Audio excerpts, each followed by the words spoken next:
دوستی اور وفاداری، دو دوستوں کی کہانی جو ایک دوسرے کے لیے اپنی جان دینے کو تیار ہیں۔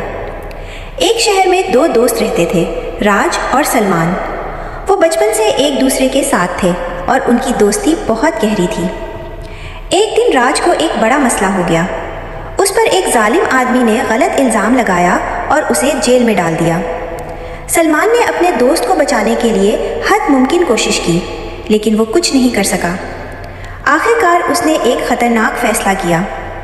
سلمان نے ظالم آدمی کو مارنے کا ارادہ کیا، لیکن اس سے پہلے کہ وہ کچھ کرے پولیس نے اسے پکڑ لیا۔ راج نے جب سلمان کی گرفتاری کی خبر سنی تو وہ جیل سے فرار ہو گیا اور پولیس کے سامنے آ گیا۔ اس نے کہا، میں نے ظالم آدمی کو مارا ہے، سلمان بے گناہ ہے۔ پولیس نے راج کو گرفتار کر لیا اور سلمان کو رہا کر دیا۔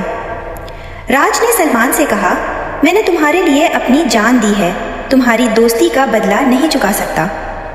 سلمان نے کہا، راج، تمہاری دوستی کا بدلہ نہیں چکا سکتا، لیکن میں تمہارے لیے ہمیشہ حاضر ہوں۔